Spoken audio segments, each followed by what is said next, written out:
nongeye kubasuhuza nkomeza no kubifuriza gukomeza kugira ibihe byiza mwebwe inshuti zacu mudahema kutwega ko mukunda tumugana byose bya buri munsi amakuru ndetse n'ibindi biganiro bigiye bitandukanye tubazanira. Turi tariki 6 Gashyantare mu mwaka wa 2025. Urumva ko rwose umwaka wa 2026 turi hafi nawo kujyamo. Haracyari kare ariko nyine urumva ko iminsi yagiye. Niba twageze mu kwezi kwa kabiri matariki 6 aho ngaho rwose urumva ko Imana igikomeje kudutiza ubuzima, ni mpamvu umuntu agomba gufata igihe akayishimira kubw'ubuzima ikomeje kudutiza. Ndagushimiye nkomeza no kukwifuriza gukomeza kugira ibihe byiza. Wowe rwose udahwema kutwiga ko uri kumwe natwe mu biganiro byacu bya buri munsi, amakuru rwose n'ibindi biganiro bigiye bitandukanye tukugerezaho kuri umuyoboro wanyu wa YouTube Imenya TV Show. Uri uw'ingenzi kuri twebwe, uri uw'agaciro, sinzi uburyo nabibasobanurira ariko buriya ndabemera cyangwa se biba byiza iyo ukora nyine ukabona nibura hari abantu bareba cyangwa se baguha umwanya ku bintu byawe ukora. Ndagushimiye mwifuriza no gukomeza kugira ibihe byiza kandi mwifuriza n'imigisha iturutse ku Mana kugira ngo nibura ubuzima bwawe bukomeze burusheho kuba bwiza. Uyu munsi tugiye kurebera hamwe amateka cyangwa se ibigwi by'umwana wa His Excellence Paul Kagame, ubwo ndavuga perezida w'u Rwanda Paul Kagame.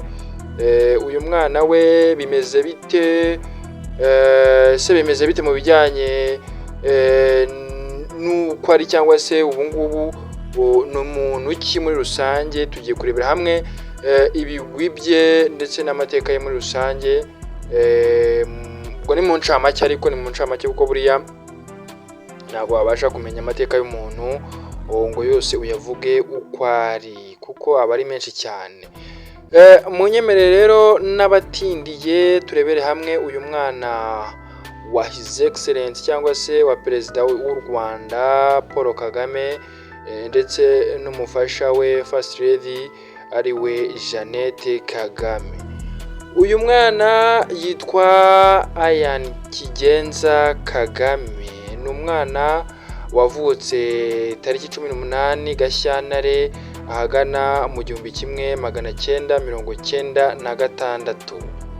Urumva ko aracyari umujeni, aracyafite nyine amaraso y'ubusore. Urumva ko ni mutonya, ni umusore yavutse nyuma ya jenoside yakorewe abatutsi, ubwo nyine jenoside yakorwaga 1994. Urumva ko ukimara guhagarikwa n'ingabo za RPF, ubwo yahise avuka nyuma y'imyaka 2 jenoside ihagaritswe.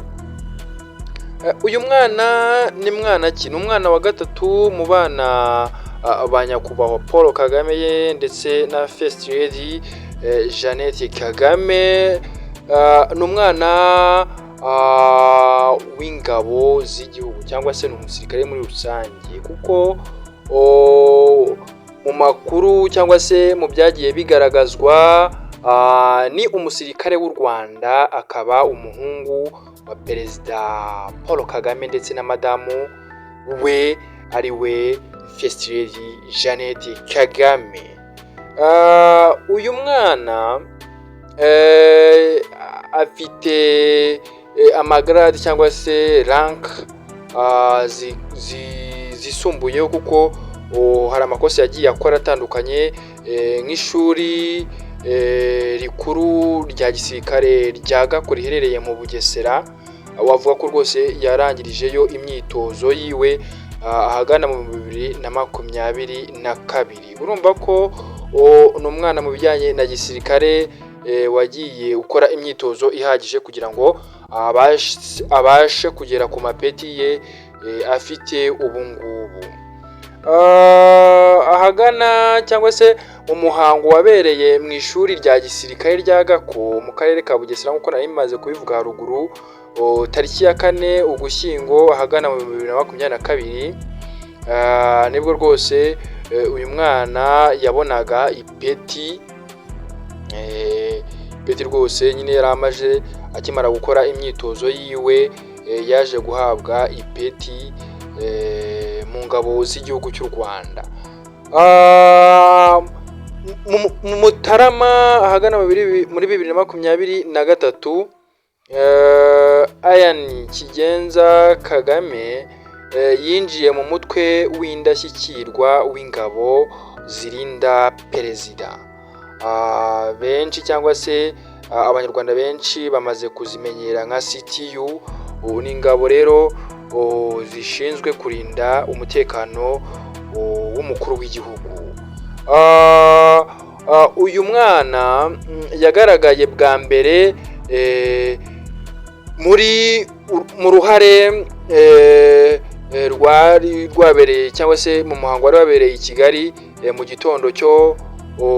gitondo cy'amasengesho y'igihugu i Kigali nyine, aho yari mu rwego rw'umutekano w'umukuru w'igihugu. Ubwo nyine ni n'uwase kuko n'umwana nyine wa His Excellence Paul Kagame, akaba n'umwana wa First Lady Madame Jeannette Kagame. Ni umwana ugaragaza umuhate ndetse n'ubwitange bwo gukorera igihugu cye. Mu bigaragara ubona ko aba afite ishyaka ryo kwitangira igihugu cye nk'uko abasekuruza be bagiye babikora, ndetse na se muri rusange, kuko na se ni umwe mu bagize uruhare rw'indashyikirwa mu kubohoza igihugu cy'u Rwanda ubwo cyari cyugarijwe na jenoside ndetse n'ibindi byaha bigiye bitandukanye byibasirwaga cyangwa se byibasiraga cyane cyane ubwoko bw'Abatutsi.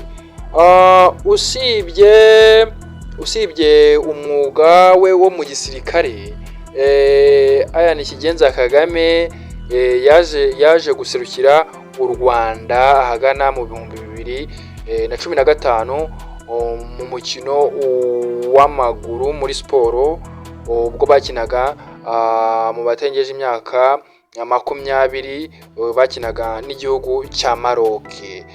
Mu bigaragara byo nuko ubwitange mu gisirikare agaragariza buri wese butanga icyizere, ndetse bukagaragariza na buri munyarwanda wese uburyo akwiye gukunda ndetse no kwitangira igihugu cye muri rusange. Uyu mwana kandi byerekana ubwitange bwe mu iterambere ry'u Rwanda n'umutekano, kuko mu buryo abagaragara ubona ko ari umuntu ufite ishyaka ndetse no gukunda igihugu cyiwe. Ndagushimiye ukomeje we kubana natwe mu biganiro byacu bya buri munsi, amakuru ndetse n'ibindi biganiro bigiye bitandukanye tukuzanira. Umwibutsa gukora subscribe, like, share, comment kugira ngo ukomeze ubane natwe mu biganiro byacu bya buri munsi. Ukomeze ugire ibihe byiza kandi Imana ikomeze ibane nawe. Ciao ciao.